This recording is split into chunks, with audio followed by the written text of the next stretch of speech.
Oi, pessoal, tudo bom? Sejam bem-vindos aqui a mais um vídeo, né? Nosso sexto vídeo aqui da série. E, bom, vamos lá. Essa parte aqui, né, que a gente continua falando ali um pouco de instrumentos financeiros, né? Vamos começar aqui por algumas questõezinhas teóricas, depois a gente vai ali para os cálculos, tá? Bom, então a primeira questão fala, né? O que representa a probabilidade de default, ah, na fórmula de cálculo da PSLD, né? A perda de estimado de crédito de liquidação duvidosa.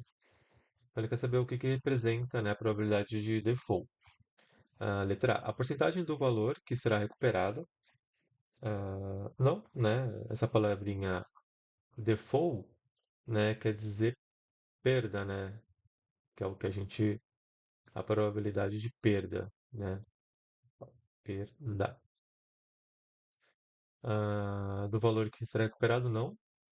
A chance de o devedor não pagar, ó, exatamente, né? Bem claro aqui na chance do devedor não pagar, né? Ou seja, a chance de perda ali para a empresa. A taxa de juros do empréstimo, não. O valor do contrato, não. Então, bem simples. Essa aqui é o default, é a chance do devedor não pagar, né? A chance de perda da empresa com a PSLD. 2. A abordagem simplificada é obrigatória para qual tipo de ativo? Então, no slide, né, a professora comenta ali, né, alguns tipos de abordagens. Então, aqui é só mesmo teoria, né, para a gente poder ver quando que a gente obrigatoriamente tem que utilizar a abordagem simplificada. Letra A. Itens mensurados a valor justo por meio do resultado. Não. Ativos com componentes de financiamento significativo. Não. Contas a receber e ativos contratuais sem componente de financiamento significativo, né? Perfeito, né? A definição. E ativos mensurados ao custo amortizado. Não também. Então, a definição da abordagem simplificada, basicamente, quando a gente tem ali, né, contas a receber, né, e ativos contratuais, que não tem um componente de financiamento significativo, tá? Então, a gente pode simplificar. Então, como que eu guardo, né? A abordagem simplificada é quando é alguma coisa simples, quando a gente tem, pode simplificar algumas coisas. Então, quando a gente tem alguma conta, né, ou ativo que não tem um financiamento significativo. A gente tem que registrar lá no balanço, né? Só que a gente pode colocar de uma forma simplificada, tá? Então a gente pode utilizar essa, essa, essa abordagem simplificada quando for um componente que não tem um financiamento significativo. Beleza? Então, letra C. Questão 3. No modelo de três estágios, qual é a principal característica do primeiro estágio? Então, lembrando que a gente tem os estágios ali de classificação, né, do ativo. E aqui ele quer saber a característica do primeiro estágio, né? O ativo não teve aumento significativo de risco de crédito, né? Que já define bem esse primeiro estágio, né? Lembrando que é como se cada um dos estágios fosse, fosse aumentando ali, né? O risco, né? Que a gente foi incorrer, nesse crédito. Então, o ativo tem risco de crédito significativo? Não, né? Isso aqui já poderia ser um segundo estágio. A perda esperada é mensurada para toda a vida útil do ativo? Não, o ativo tem perdas de crédito objetivas, né? Isso também poderia ser, talvez, o terceiro estágio. Então, o primeiro estágio é isso, né? O ativo não teve aumento significativo de crédito, tá? Eu não vou passar por todos aqui, mas depois vocês podem dar uma olhada no slide lá que a professora caracteriza bem cada um dos estágios, né? Dando até alguns exemplos. Então, aqui, resposta literal. O ativo não teve aumento significativo de crédito, é o primeiro estágio. A questão 4. Os seguintes saldos em duplicatas a receber e perdas estimadas com crédito e liquidação duvidosa constavam no ativo circulante do balanço patrimonial, uma sociedade anônima. Então, a gente tem aqui, né, o cliente A, ele tem ali 10 mil, né, com uma perda de 200, e o cliente B 30 com uma perda de 1.500. Após diversas tentativas de cobrança, foi confirmado que o cliente B não pagaria a dívida. Ó, então, foi confirmado que o cliente B não vai pagar a dívida. Qual é o valor de perda incorrida que deve ser reconhecida no resultado, tá? Então aqui é, é importante a gente ter claro, porque até eu quando estava fazendo fiz uma confusão, mas depois eu consegui consertar, que é o quê? Quando a gente tem a PSLD, a gente já registra, né? A gente já registra essa perda. Então isso aqui já é uma perda registrada. Basicamente o que a gente tem que registrar é a diferença. Então, ó, a gente já tem 1.500 registrado. O que a gente precisa fazer é registrar o restante. Então, dos 30, 1.500 já são perda. E aí, o que falta? Falta os 28.500 para a gente poder registrar como uma perda, né? Porque ele fala que o cliente B não vai pagar. E o cliente já continua da mesma forma, né? A gente já registrou os 200 como perda e, por enquanto, mantém aqui esse cliente A como ativo. E aí que é o valor da perda incorrida que deve ser reconhecido no ativo. Então, basicamente, o que a gente pode fazer é isso, né? Registrar os 28.500. Por quê? Porque 28.500, porque 1.500 já tinha sido registrado como perda. Então, ficaria como? A gente poderia fazer um débito no resultado, né? Como perdas com clientes de 28.500. Um débito em PCLD, né? Que é a redutora do ativo, de 1.500. E um crédito em duplicados a receber de 30, certo? Que a gente vai agora ter que reduzir, né, esse duplicado a receber, né, que a gente tinha de 30, com o débito no PCLD e com o débito no resultado. E aí eu até comento aqui, né, que os 1.500 já tinham sido reconhecidos no resultado quando da constituição do PCLD, não devendo passar por ele novamente. Então aqui a resposta é os 28.500 que a gente tem que reconhecer como perda. Beleza? Questão 5. Qual tipo de instrumento financeiro tende a incorporar as perdas de crédito na sua própria variação de valor e não precisa ser ajustado pela PCLD? Então, ele quer o tipo de instrumento, né? A mensuração desse instrumento que ele já incorpora as perdas, né? A gente não precisa reconhecer elas. E tem A. Itens mensurados ao valor justo por meio de outros resultados abrangentes. Não, né? A variação deles a gente sabe que vai para o PL. Itens mensurados ao valor justos por meio do resultado. Bom, perfeito, né? Aqui a gente já tem ali a variação dele sendo computado no próprio resultado do período. Empréstimos recebíveis mensurados ao custo amortizado, não, né? Custo amortizado a gente tem ali que registrar, né? Esse custo ali na conta. Contas a receber também não tem nada a ver, né? Nenhum ativo financeiro. Ah, desculpa, é um ativo financeiro, né? Eu queria dizer que não é uma conta, né? De para a gente considerar aqui como que não varia não precisa ser reajustada, né? Pelo PSLD, e sim. É tipo clientes, né?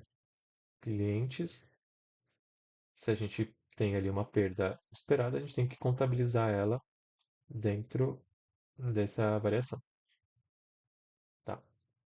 Então aqui a resposta correta é o instrumento que não precisa ser ajustado, é os itens mensurados a valor justo por meio de resultado. Lembrando que esses itens aqui são os que a gente vai negociar eles e vai ganhar na troca. A gente compra por 10 e vende por 20. Esse é o objetivo. Outros resultados, a gente vai lá para o PL para registrar a variação. E o custo amortizado a gente vai ganhar com juros, né? Vai ganhar todo mês ali com juros. Beleza, então era isso. Vamos aqui para as questões para a gente poder fechar essa primeira parte. Então, deixa eu pegar aqui nosso Excel para a gente resolver. Então, vamos lá. A gente tem aqui algumas questõezinhas. Essas iniciais, inclusive, são questões mais teóricas, mas vamos passar por elas rapidinho só para a gente poder resolver e comentar em cima de cada uma, tá? Então, questão 1. Vou colocar aqui 2. Está seguindo os algarismos romanos ali? Então, 5. Então, vamos lá. Ele fala: em qual categoria de instrumento financeiro e ativos e passivos abaixo devem ser enquadrados né, esses itens de acordo com a CPC 48. Então vamos lá. Carteira de ações de empresas de óleo e gás que a entidade pretende manter como investimento de longo prazo. Bom, então, carteira de ações de empresas de óleo e gás. Então, são ações, né, de empresas ali, Petrobras, etc., que ela quer manter ali até o,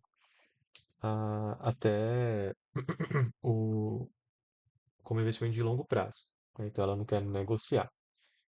Aqui a gente pode colocar ele como valor justo por meio do resultado, certo? Porque a gente vai manter ali a longo prazo, né, um investimento, mas a gente pode vender ao longo do tempo. Se valorizar muito, né, pode ser que a gente venda. A gente não necessariamente vai manter aqui até o vencimento, tá? E também não é nada, né, muito diferente, que a gente tem que manter ali também por meio dos resultados, outros resultados abrangentes, tá? Então aqui valor justo por meio do resultado.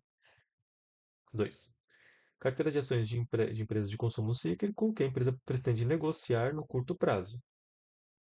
Bom, se ela quer negociar essas empresas no curto prazo, a gente também tem um valor justo por meio do resultado, que ela vai poder negociar essas ações. 3. Recebíveis que a entidade costuma vender para um FDIC. Então, aqui já tem uma outra característica, né? Porque são contas, né, de clientes que ela vai receber, mas que ela vende para um FDIC para poder adiantar, né, esse dinheiro. Como ela costuma vender, então é uma coisa mais rotineira, né, que ela sempre faz. Esse aqui a gente pode classificar também pelo valor justo por meio do resultado, exatamente porque é uma coisa que ela faz essa troca, né? Ela sempre pega ali os recebíveis como se fosse uma ação, né? Ela pegou a ação e vendeu para um fundo e recebeu o dinheiro, tá? Então é uma troca que ela está fazendo aqui, muito parecido com essas duas iniciais que ela compra, né? Que ela mantém por um tempo, mas ela pode vender, né, e trocar por dinheiro, por outras ações, etc. Beleza? 4. Investimento em títulos públicos será mantido até o vencimento. Bom, essa característica até o vencimento é exatamente a característica do custo amortizado. Custo amortizado, em que a gente vai manter ali o investimento, né, até o vencimento. 5. Aplicações em títulos que a entidade mantém para gestão de liquidez, auferindo resultados com a venda, mas também com os fluxos de caixa contratuais do título. Então, vocês veem que é uma aplicação que tem uma característica realmente diferente, né? Ó. Ela quer trazer liquidez, tá? Então, a entidade quer ter esses títulos para que ela possa vender no futuro, ah, ela pode vender, né? Mas também pode utilizar como fluxo de caixa, né, dos contratos dos títulos. Então, por ter essa característica de liquidez, de fluxo de caixa contratuais, quando a gente tem um resultado, né, com esse título, as variações desse título não podem ir para o resultado, porque é uma coisa que é bastante volátil e que a gente quer de fato manter ali para poder ter essa liquidez, né? Se a gente for tirando os rendimentos dessa aplicação, a gente vai perder essa característica de liquidez, tá? Então, por ter essa característica de liquidez, e também por a gente querer usar esse fluxo de caixa, a gente coloca aqui como ah, valor, né, avaliado pelo valor justo, só que por outros resultados abrangentes. Tá? E aí a variação vai para o PL.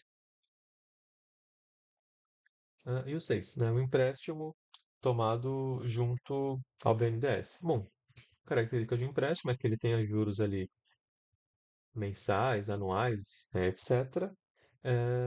E que a gente vai provavelmente manter o empréstimo até o vencimento, que aí no final a gente paga ali o empréstimo e tá tudo certo. Então também é bem característico de custo amortizado. Beleza, pessoal?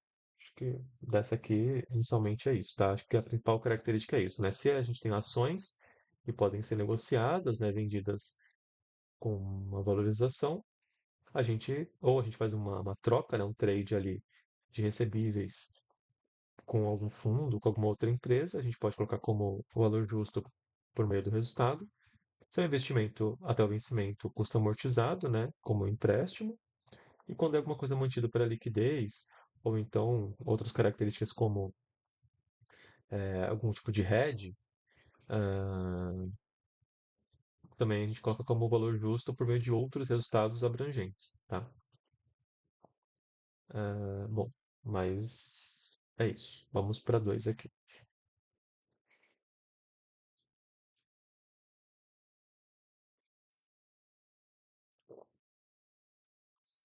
A 2 fala o seguinte: a gente tem uma empresa, CXP, que adquiriu em 31 de 12 de X0 um título com as seguintes características. Então, o valor presente do título é 10.100, o vencimento é em 31 de 12 de X4, a taxa de juros anual é de 9%. Aí, a tabela abaixo apresenta o valor justo mensurado a cada ano, calculado conforme a cotação do título ao mercado. Então, aqui tem os valores do título em cada um dos anos. E aí pede-se: contabilize os juros e ajustes conforme o custo amortizado e o valor justo por meio do resultado. Se a contabilização fosse feita ao valor justo por meio de outros resultados abrangentes, qual seria a diferença se comparada a mensuração ao valor justo por meio do resultado? Bom, aqui, se a gente for analisar esse título, né, ele vence em X4, né, mas a empresa optou por, a gente poderia falar assim, a gente pode calcular ele, por exemplo, a custo amortizado. Sim, poderia, né? Porque se for manter até o vencimento, não tem problema. Inclusive, ele, né, aparentemente manteve até o vencimento. Mas a empresa optou por fazer valor justo por meio do resultado. Também, né, não, ah, também não tem problema, né? Aqui, ó, custo amortizado e valor justo por meio do resultado. A empresa pode optar, ou melhor. Mas, se fosse fazer pela teoria aqui que a gente viu, seria um investimento até o vencimento, seria um custo amortizado, tá? Mas vamos lá, vamos fazer aqui conforme ele comenta. Então, a gente pode começar esse exercício até ele quer fazer a contabilização em X0,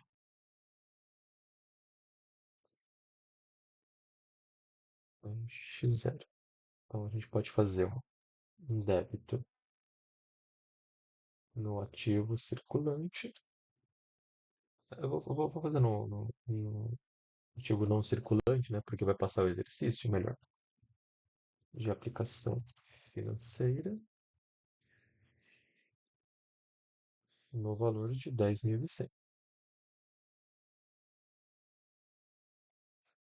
E a gente vai fazer um crédito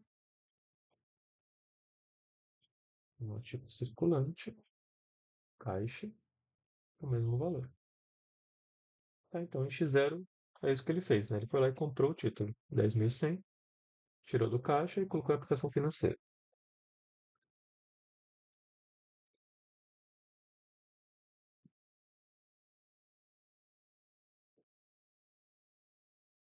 Bom, agora a gente pode fazer aqui em relação ao valor justo ali do título, né? A gente vai ter vamos reproduzir essa tabela aqui. O ano, valor justo.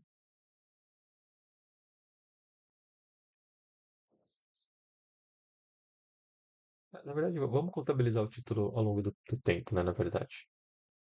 Então, o valor do título.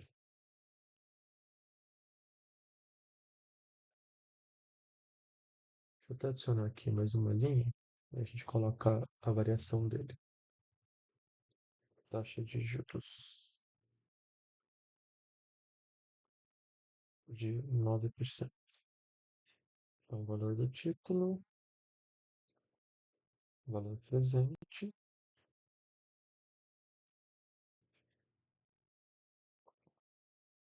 Então, vamos lá. A gente tem o ano 0, 1, 2, 3 e 4.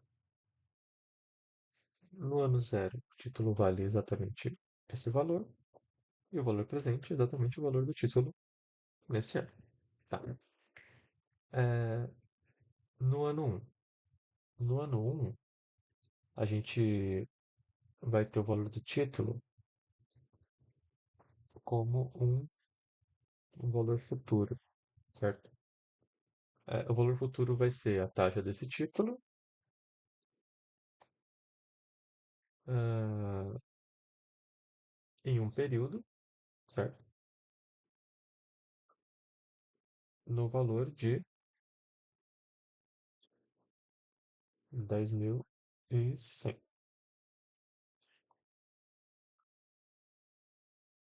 Opa, aí tem que colocar negativo, né?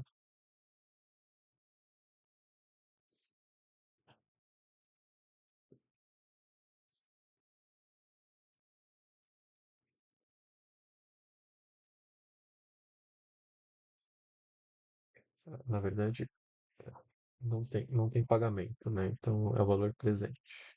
Pronto. Legal. Então,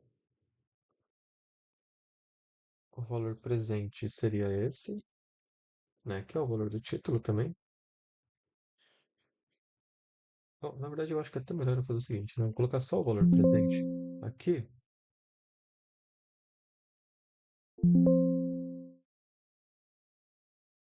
E aí, nesse do lado, a gente pode colocar a variação.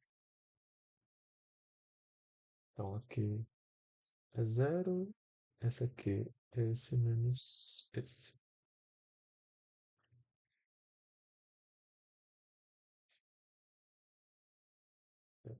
Então, o que que a gente tem? A gente tem o ano, o valor presente desse título e a variação dele ao longo da o valor futuro, na verdade, né? O valor futuro do título seria o valor presente na data, mas, bom, acho que vocês entenderam. É, mas é isso. Bom, então vamos continuar aqui. Lembrando que na HP a gente pode fazer lá o cálculo do valor futuro, né? Usando aquelas teclas na parte superior. Mas é basicamente isso que eu estou fazendo aqui, né? É o valor futuro. A gente vai querer saber o valor futuro, então a gente coloca a taxa no i. O período, no caso, se eu fosse começar a fazer pelo 10, poderia também, né, colocar o período 2 também, tanto faz. Não tem pagamento e o valor presente é o valor inicial do título aqui. Colocar negativo para ele não ficar negativo, tá?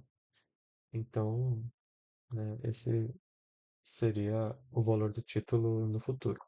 A diferença aqui, exatamente esses 990,81, tá?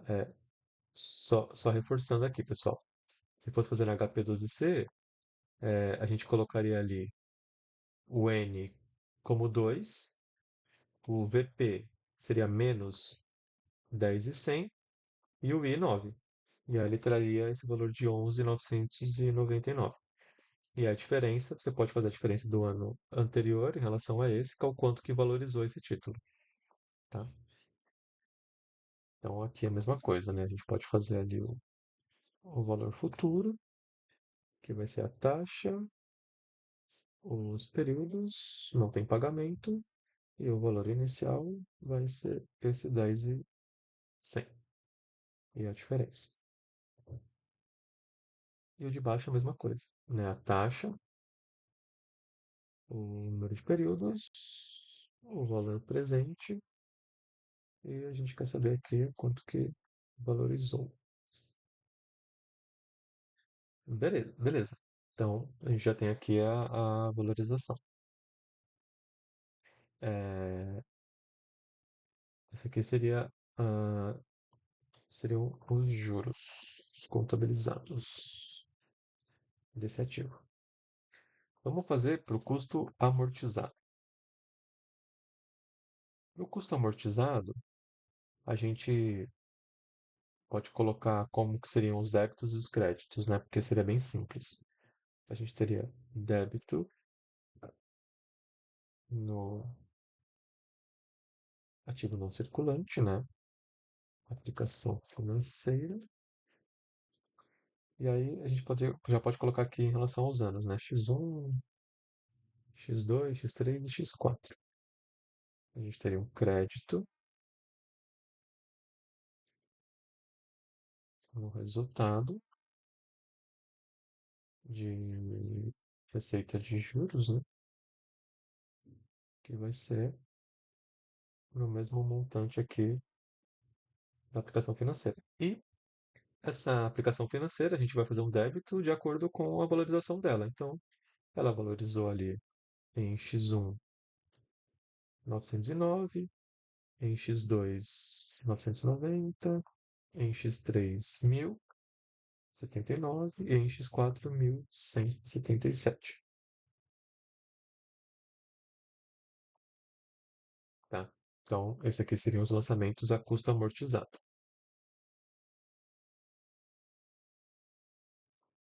Então, vocês veem aqui que a custo amortizado, a gente basicamente vai aumentando ali a aplicação financeira. Em contrapartida, a gente vai jogando no resultado o valor da receita de juros com esse investimento.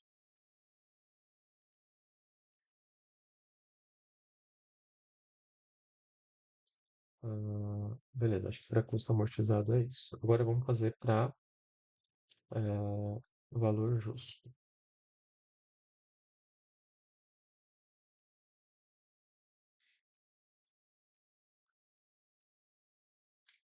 Deixa eu ver, a B ele pede contabilização, né? Ah, tá, resultado abrangente. Beleza. Depois a gente vê isso.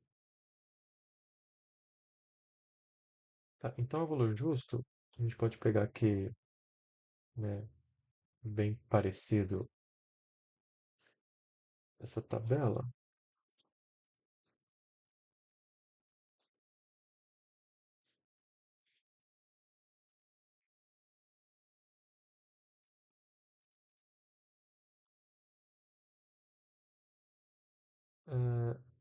A diferença aqui é que a gente vai ter que fazer sempre uma diminuição do valor, né? Então a gente tem a variação, mas essa variação, na verdade, vai ser contabilizada dentro da diferença. Então, eu tô falando isso, né? Porque vai ser assim, né? A gente vai ter o valor,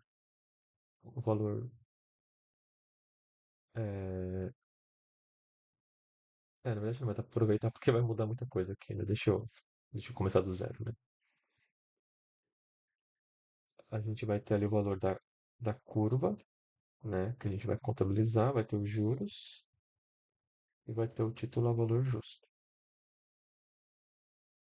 O título ajustado a valor justo e o ajuste acumulado.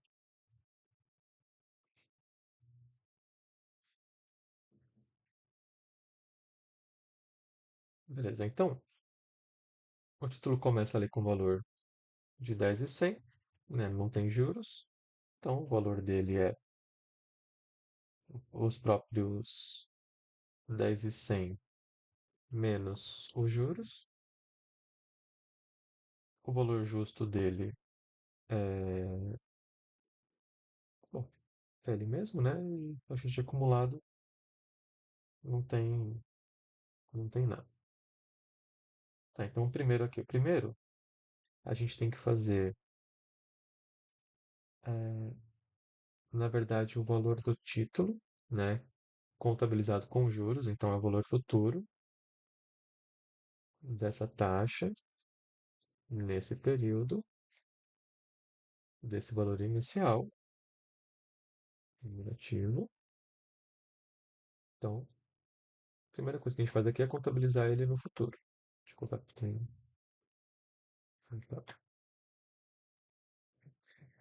Mas quanto foi os juros, né? Os juros foi a diferença, né? Foi o quanto que a gente obteve aqui no futuro, menos o que a gente teve no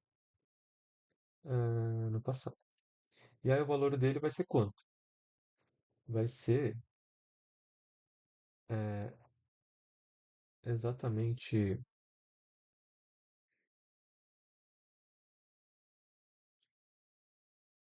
o valor dele justo, né? Vou colocar a diferença aqui, mas na verdade é o valor dele justo, né? Olha, ele já dá o valor justo. O valor justo é um valor que é atribuído ali, né? Então, a gente tem que passar aqui 10.300. Vamos até colocar todos já. 11.500, 13.500 e 14.256,97. Tá, então, o valor justo desse título vai ser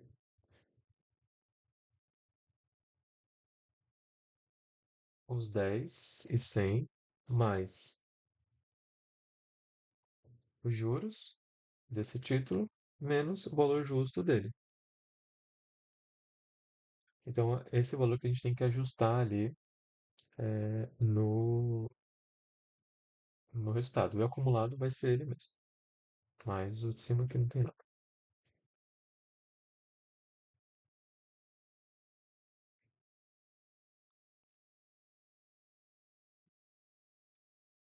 Deixa eu só conferir se está certo.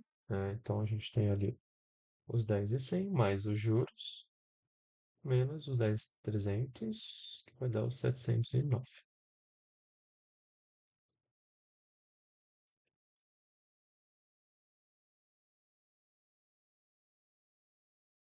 Tá.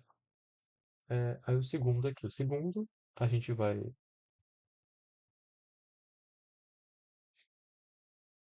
para a mesma lógica.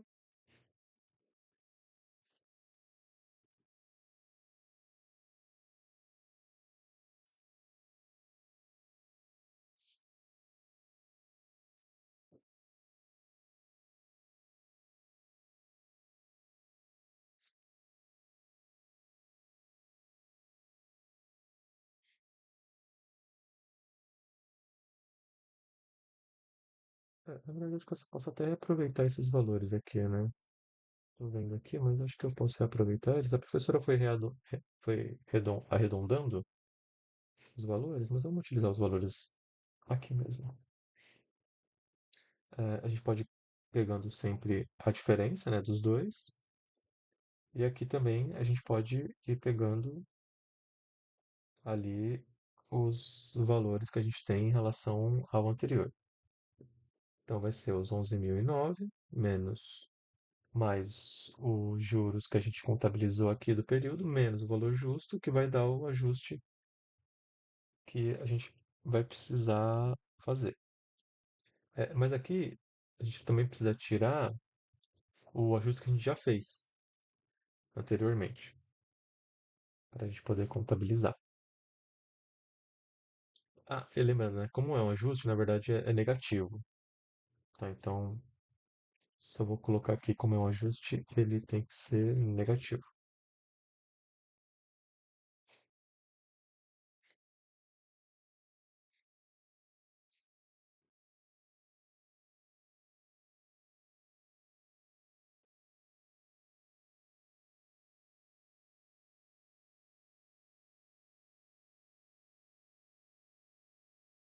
Nesse caso, vai ser mais.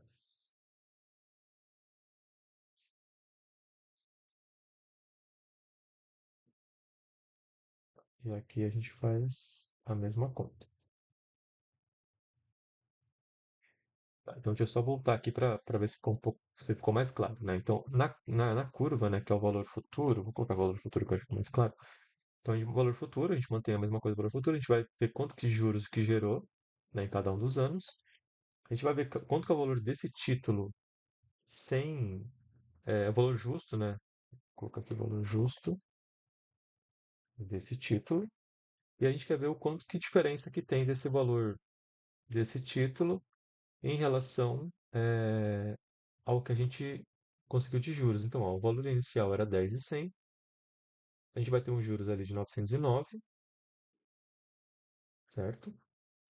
E se você quisesse também, poderia até fazer a diferença, né? Vamos fazer até a diferença aqui que talvez fique mais claro, né? Ó, a diferença que a gente tem aqui do valor justo menos esse valor aqui, que aí eu acho que foi até mais fácil. A professora fez um caminho um pouquinho diferente, mas eu acho que fica mais fácil a gente fazer o valor justo desse título menos o valor futuro. Porque qual que é a ideia desse ajuste? Esse ajuste, a gente quer ver o quão diferente que está, né? Quão distante que está o valor justo do nosso título. Nosso título já está valendo 11.000 mas o valor justo dele é 10.300. Então a gente tem que fazer um ajuste ali negativo de 709, né? Porque nosso título está mais valorizado do que o valor justo desse título. E como a gente vai valorar o valor justo, a gente tem que fazer essa diferença no nosso balanço lá, tá? Então, beleza. Vamos até fazer dessa forma, tá? Subtraindo o valor justo do valor futuro, que aí eu acho que dá a diferença de ajuste e a gente consegue contabilizar aqui um pouco mais fácil.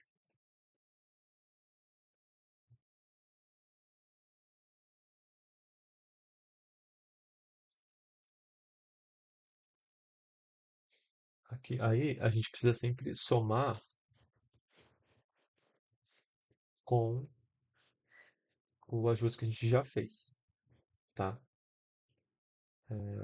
Nesse caso, subtrair, na verdade, né? Desculpa. Tem que subtrair do ajuste que a gente já fez. Porque se a gente já fez o ajuste, no próximo ano a gente não pode ajustar de novo com o ajuste que a gente já fez, né? A gente só quer saber o ajuste desse ano. E aí, como a gente já ajustou um valor no ano anterior, a gente também tem que computar esse ajuste aqui nesse ano, tá? Então, é mais a mesma coisa. A gente faz ali a diferença dos títulos e pega o valor do ajuste, né? Nesse caso, a gente tem que computar tanto o que a gente já fez quanto o que a gente fez anteriormente também, tá? E aqui é a mesma coisa. O que a gente já fez menos o que a gente fez anteriormente.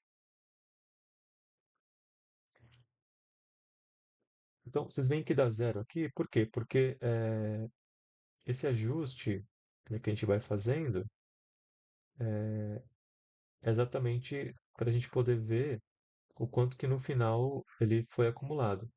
Então a gente foi ajustando ele aqui, mas no final o ajuste dele vai acabar sendo exatamente o que precisa ser feito para o título valer o que ele vale, né?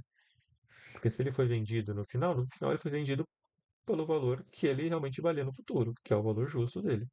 Então o ajuste acumulado tem que ser zero, tá? Então é isso, pessoal. Se por acaso a professora pedir alguma coisa assim, a gente primeiro faz o valor do título no futuro, depois pega o valor do título a valor justo, faz a diferença do título a valor justo em relação ao futuro, tá? E subtrai do valor que já foi ajustado. A gente vai ter esse valor aqui, o ajuste, né, do valor. Aí você já vai entender por que que eu tô fazendo por que a gente está fazendo o ajuste no valor, né? Porque a gente vai contabilizar ele também. E aí depois a gente vai ter o ajuste acumulado só para depois a gente poder verificar se de fato no final dá zero. Se der zero, ótimo. Quer dizer que o nosso ajuste deu certo. Se não der zero, aí é que o nosso ajuste não deu certo e precisa refazer aqui os cálculos para que ele dê certo, tá? Então, lembrando que para o ajuste é o valor justo menos o valor futuro, menos o que já foi ajustado nos anos anteriores, tá? Eu posso até colocar menos o primeiro, e aí ficam todos os anos anteriores. Beleza? Então, vamos contabilizar. Então, a gente tem aqui um débito no resultado. Vamos colocando cada um dos anos que a gente ganha tempo. Débito no resultado, numa conta chamada ajuste, a valor justo, e um crédito no ativo não circulante de aplicações financeiras. E a gente vai fazer mais ou menos como a gente fez aqui.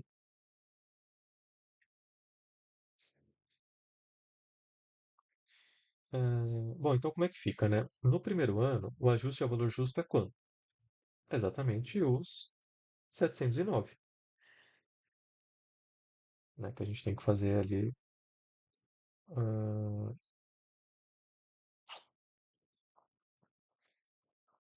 Aqui, tô até vendo aqui que é melhor a gente fazer duas contas, né? Não, se bem que eu não vou fazer, não. Eu vou fazer aqui débito e crédito no resultado, porque algumas são positivas, outras são negativas, né? Então, algumas vão ser débitos, outras vão ser créditos. e débito no ativo não circulante de aplicações financeiras, tá? Então, o primeiro vai ser um débito no resultado, porque é um negativo, né? A gente tem que ajustar para baixo, porque o valor futuro é 11.100, mas o valor justo é 10.300. Como a gente está usando o valor justo como referência, a gente tem que reduzir aqui esse 709, tá? Então, vou deixar ele positivo, só para poder registrar um débito de 709. E aí, em contrapartida, a gente vai fazer um crédito de 709 na aplicação financeira. Então, o nosso valor do título vai ser reduzido em 709. Em X2, a gente teve um ajuste positivo. Então, a gente vai fazer um crédito de 209 e um débito de 209. Quer dizer, aqui o que ele está falando? Ele está falando que o valor justo está maior do que o valor futuro, com o ajuste. Então, assim, por que que o valor justo está menor aqui, né? Que é 11.900, aqui é 11.500, mas tem um ajuste. Já que a gente já tirou o ajuste, então o valor justo acaba ficando maior do que o valor futuro. Então, por isso que a gente faz um crédito no resultado, né? A gente tem ali uma receita, né? De valor justo e tem que aumentar também a aplicação financeira em 209. No ano 3 a gente também tem um valor positivo, então também faz um crédito ali no, no resultado e um débito na, na aplicação financeira. E no ano 4 foi negativo o valor. Então a gente faz um débito, né, como se fosse uma despesa, né? Deixa eu colocar só negativo aqui para ele ficar positivo. A gente tem um débito ali no resultado e, em contrapartida, um crédito na aplicação financeira. Então,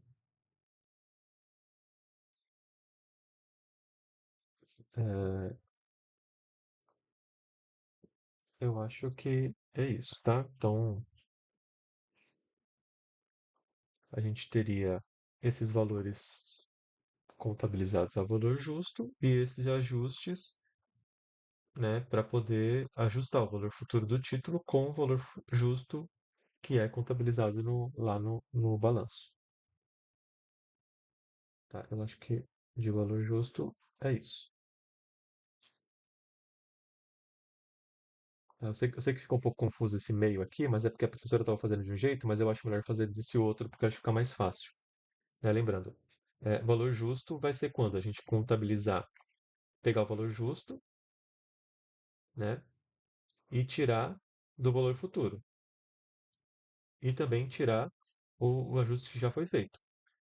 E aí o valor que sobra de ajuste a gente vai contabilizar no resultado, se negativo como débito, se positivo um crédito. No resultado e a contrapartida vai ser a aplicação financeira. Beleza? Bom, eu acho que isso responde à letra A. A letra B, ele fala se contabilização fosse feita por meio de outros resultados abrangentes, qual seria a diferença? Basicamente, a diferença, a diferença entre o valor justo por meio do resultado e o valor justo por meio de outros resultados abrangentes é que a contabilização do ajuste seria realizado no PL e não no resultado. Tá? A gente pode até colocar um exemplo aqui, né? Ou seria um débito ah, no PL, em ajuste de avaliação patrimonial, e um crédito no ativo no circulante e aplicação financeira. Tá? Então, ao invés da gente colocar no resultado, igual a gente fez aqui, a gente vai colocar em ajuste de avaliação patrimonial.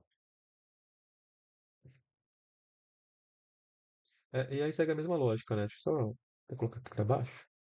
Vai ser um débito no PL, né, quando positivo, mas também vai ser um crédito no PL quando negativo. Tá? Então, quando for negativo, a gente faz um débito, então negativo, e quando for positivo, a gente faz um crédito. Mesma coisa aqui, né? A gente vai fazer um débito no ativo não circulante, quando for positivo, e quando for negativo, a gente faz um crédito para diminuir a conta de ativo circulante.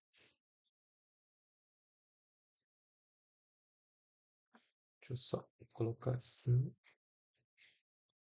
para ficar um pouco mais claro.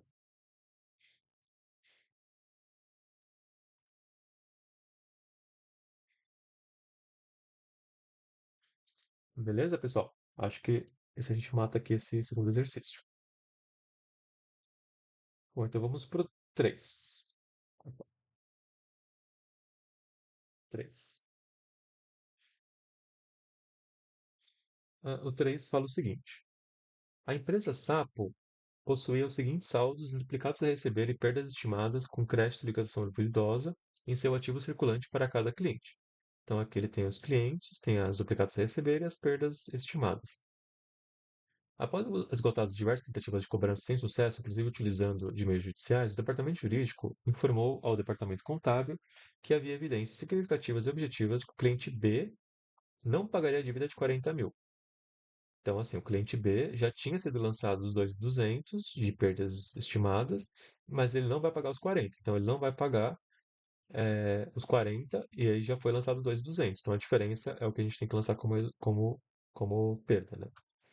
Além disso, o cliente D faliu e passou a ser considerado incobrável. Então, o cliente D também é a mesma coisa. A gente já contabilizou 1.200 como perda. Agora, o restante, dos 14 mil, a gente tem que contabilizar como perdas definitivas. Considerando somente informações apresentadas e os relatórios contábeis financeiros devem apresentar fidedignamente a realidade econômica da entidade, calcule o valor da perda incorrida, em duplo caso receber, que a sociedade anônima deveria reconhecer o resultado e realiza a contabilização dessa perda. Bom, então a gente já praticamente resolveu o exercício aqui conversando, né? Mas vamos lá. A gente tem bom, vamos colocar aqui direto só os clientes que tiveram perda, né? Então, perdas. Cliente B e o cliente D.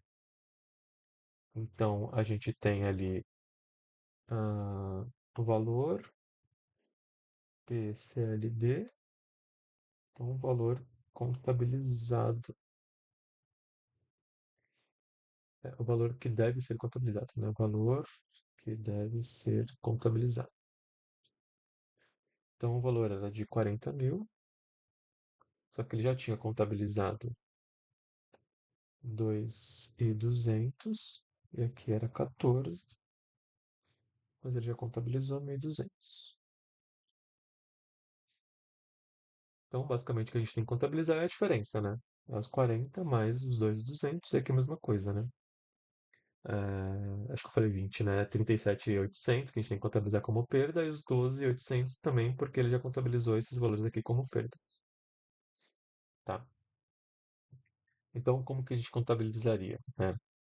É, Bom, como são clientes diferentes, a gente pode fazer um razonete para cada um desses clientes. Então,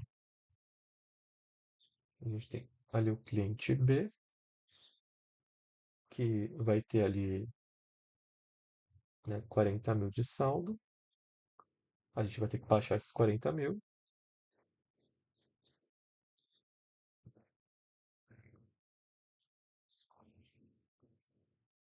porque a gente vai ter ali a PSLD do cliente B, que já estava com 2.200.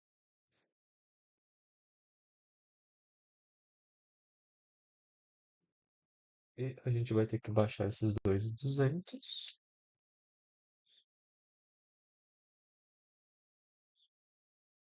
Ah,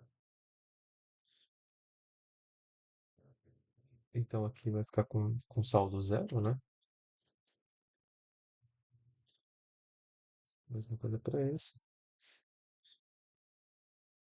E o cliente D, a mesma coisa, só muda o valor, que vai ser 14. Aqui vai ser 1.200. E a gente pode criar uma nova conta aqui de perdas com clientes no resultado,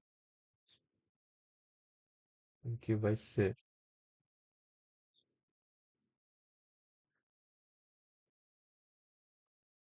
exatamente esses. A gente faz um débito aqui dos, dos 40 menos 2.200 mais os 14 menos os 1.200. Então a gente faz aqui um débito de 50.060. Tá? Então esses aqui são os saldos iniciais. Deixa eu colocar aqui para não confundir, né? Saldo inicial, saldo inicial, saldo inicial, saldo inicial.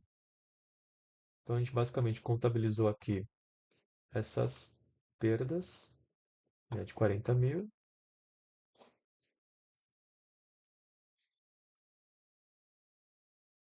A gente teve que reduzir, né, essa conta de PCLD, porque ele não vai pagar mesmo. E a gente também teve que colocar aqui os 14 mil, fazendo um crédito ali no clientes e reduzindo também a conta de PCLD. No final, o que a gente fica? A gente fica com os 40 mil menos os 2.200 que já tinham sido lançados, mais os 14 mil menos os 1.200 também que já tinham sido lançados. Então, basicamente, as perdas com clientes ficaram em 50.060, que é exatamente a soma aqui desses dois valores. Beleza? Bom, a 3 é basicamente isso. Então, vamos para a 4. A 4 e última fala o seguinte: a empresa Alfa utiliza a abordagem simplificada do CPC 48 para mensurar suas perdas esperadas em contas a receber de clientes. A seguir, o saldo dos recebíveis em 31 de 24, agrupado por faixas de atraso, respectivas taxas de inadimplência esperadas. Então, aqui ele tem a faixa de atraso, né, a faixa de vencimento, em dia, até 15 dias, 16 e 70 dias, o saldo que ele tem a receber em cada uma dessas faixas, né, e a taxa de inadimplência esperada. Então, a porcentagem aqui de inadimplência. Aí pede. Ah, desculpa, falei 4 última, não, tem 5 ainda, desculpa. Calcular o valor total da perda de crédito esperada e fazer o lançamento contábil dessas perdas. Ah, então, é relativamente parecido com o anterior, né? A diferença é que a gente tem que entrar em cada uma dessas faixas para poder identificar o quanto de perda que a gente teve. Que é o quê? É basicamente a taxa esperada de inadimplência vezes o saldo a receber. Tá? Então aqui a gente pode colocar até. Vamos reproduzir essa tabela, né? Faixa de vencimento em dia, 15 dias, 16 a 70 dias e 70 dias mais. Aí a gente tem o saldo, que vai ser 4.500, 4.500, 500, 650.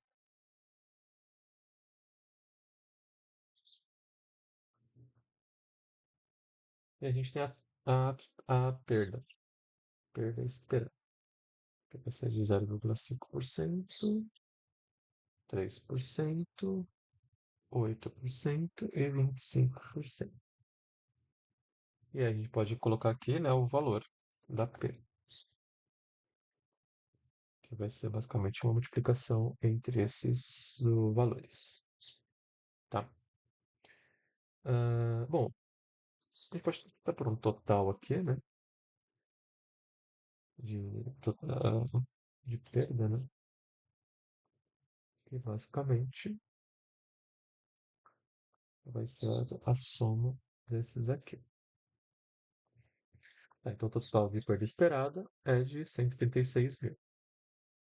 Então, basicamente, o que a gente tem que fazer é lançar esses 136 mil lá nas nossas perdas. Então, o que que a gente vai fazer aqui? Aqui é como se fosse um passo antes da PSLD, né? Como a gente tem que basicamente fazer, né? Ó, a gente tem que calcular o total de crédito esperado, então a gente tem que lançar a PSLD. Então a gente vai fazer aqui primeiro um débito no resultado em perdas na redução ao valor recuperável,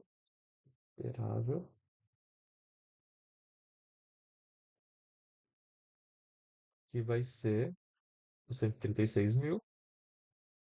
E a gente vai fazer um crédito no ativo circulante IPCLD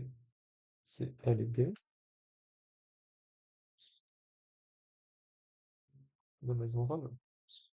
Lembrando que a gente faz um crédito porque é uma conta redutora de ativo, tá? Então, tá certo aqui sendo ativo circulante porque ela reduz, né, o valor do ativo.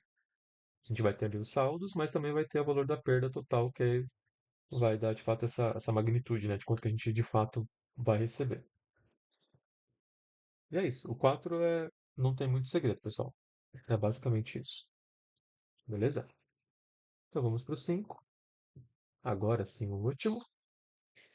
O 5 diz o seguinte: a companhia sólida concedeu um empréstimo de 500 mil a um cliente com vencimento em 31 de 12 de X5. O empréstimo foi classificado como mensurado ao custo amortizado, pois o modelo de negócio da companhia é manter o empréstimo até o vencimento. Beleza? Para receber os juros e o principal. A taxa de juros de empréstimo é de 10% ao ano, recebidos anualmente. Em 31 de 12 de X1, a companhia sólida avalia o risco de crédito do cliente com base em evidências objetivas, determina uma perda de crédito de 30 mil. O valor recuperável do empréstimo é de 470 mil. Tá bom. Em 31 de 12 de X2, o cenário econômico piora e a companhia sólida reavalia a perda. E aí a perda agora é de 400, quer dizer, o valor recuperável, né, de 400 mil. E aí a gente tem que fazer contabilizações de X1 e X2. Então, muito bem, vamos lá.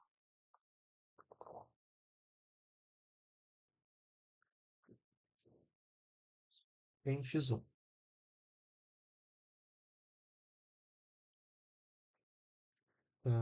empréstimo.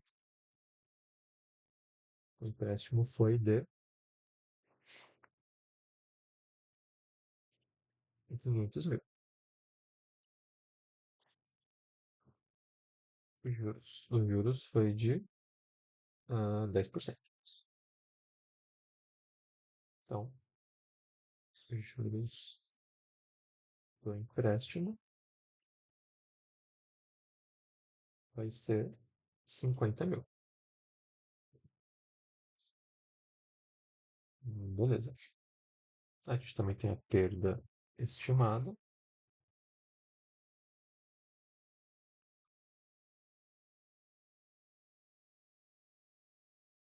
né, que,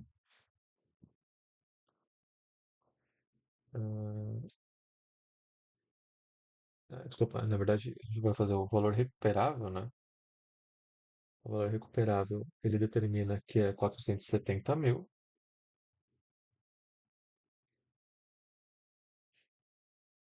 né? Então, a perda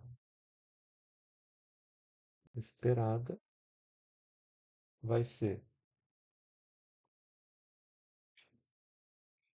os 470 mil, quer dizer, desculpa, vai ser os 500, né, mais os 50 que eu vou receber, menos os 470. Então, deixa eu só voltar aqui.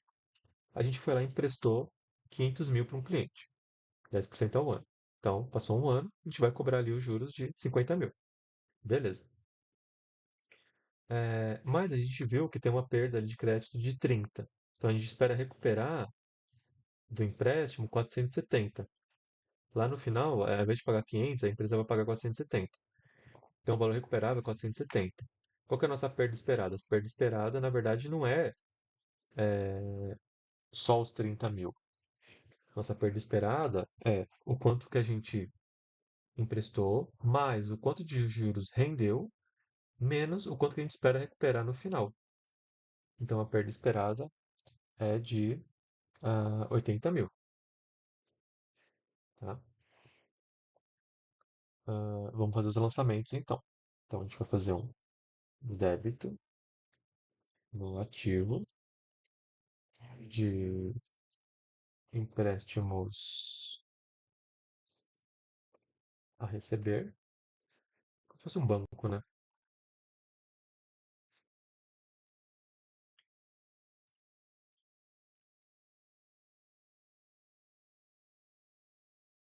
De 50 mil. Vamos considerar que a empresa já contabilizou, tá, o empréstimo aqui de 500 mil lá no balanço também. A professora não fala nada, né, desse primeiro aqui, então vamos seguir assim. Um crédito no resultado em receita de juros de 50 mil. Mas também, se fosse contabilizar, seria simples, né? Seria um débito em empréstimos no ativo de 500 mil, tá? Então, é, não precisa colocar aqui porque a gente já sabe disso. É, também a gente vai fazer um débito em- no resultado. Agora a gente vai tirar ali a perda com ah, despesas, né? De PCLD no valor de 80 mil. Ao mesmo tempo que a gente faz um crédito no ativo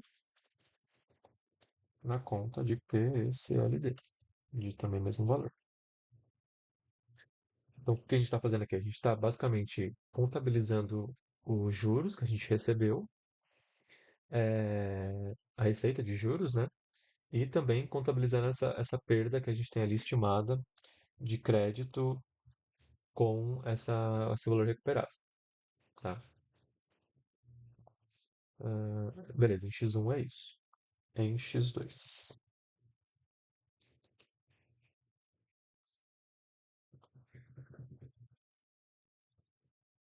Em X2, a gente vai pegar agora como base,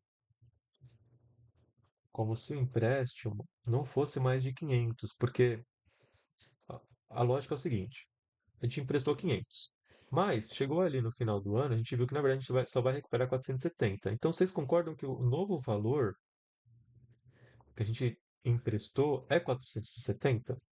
Não é 500. Então a gente tem que considerar agora que o que a gente emprestou de fato foi 470. Então a gente vai colocar aqui como empréstimo os 470 mil, tá? E aí, quanto que de juros? 10%. Só que não é mais 10% sobre os 500 mil, é 10% sobre os 470. Olha que coisa meio contra-intuitiva, né? Vai ser 10% dos 470.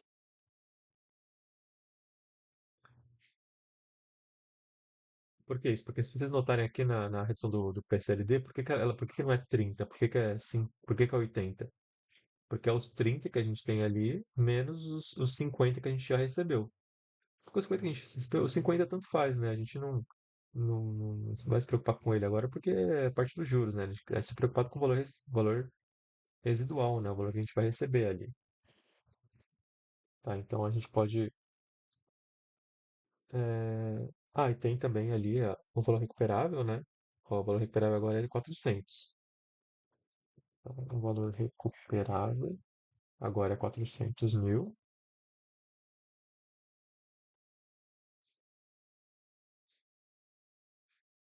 Então a perda esperada vai ser exatamente aquela conta lá, né? De 470 mais os 47 menos os 400. Então agora nossa perda estimada é 117 mil. Então, vamos lá fazer os lançamentos. A gente vai fazer um débito no ativo em empréstimos a receber. O valor dos juros que a gente tem ali a receber. Deixa eu só fazer uma pausa. Aqui, pessoal, toma cuidado porque assim, no contrato, o cliente vai pagar 10% de 500 mil, tá? Então, assim, da parte do cliente, se ele fosse contabilizar, ele contabilizaria 10% de 500 mil cada um dos anos. E ele vai pagando ali os 50 mil cada um dos anos. Mas para a empresa, como ela viu que ela vai receber menos no final, ela já tem que computar isso no momento que ela de fato vê que vai receber menos. Então, por isso que, assim, a gente coloca o valor do empréstimo, os juros sobre esse empréstimo, a gente vê quanto que a gente vai recuperar no final, e a perda vai ser a diferença entre o valor do empréstimo mais os juros menos o valor recuperável, tá? No próximo ano, a gente vai, teoricamente, a gente receberia os 10% sobre os 470. A gente sabe que o caixa não vai ser isso, né? O caixa vai ser 50, mas para a empresa é isso. 10% sobre o valor atual, né, que é o antigo recuperável, e aí o valor recuperável atual, e aí a perda esperada vai ser o empréstimo mais os juros do empréstimo menos o valor recuperável, tá? E aí a gente vai contabilizar aqui primeiro a receita desse empréstimo. A gente vai fazer um crédito no resultado em juros, receita de juros, né? Receita de juros de 47.000, ao mesmo tempo que a gente vai fazer um débito no resultado de despesas de PCLD no valor de 117.000. E um crédito no ativo na PCLD de 117.000.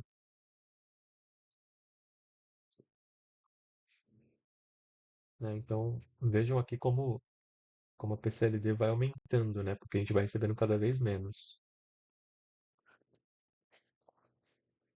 E é isso, tá? Então a gente já tem aqui x2 e x1, como que é a contabilização em cada um dos anos.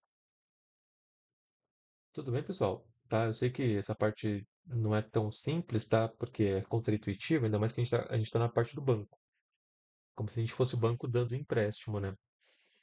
Mas é isso. Se na prova a professora pedir alguma coisa, a gente tem que fazer exatamente isso. Ver o valor do empréstimo, contabilizar os juros desse empréstimo, ver o valor recuperável e a perda esperada vai ser o valor do empréstimo menos mais quanto que a gente recebeu de juros, a receita de juros, menos o valor recuperável. Essa vai ser a nossa perda.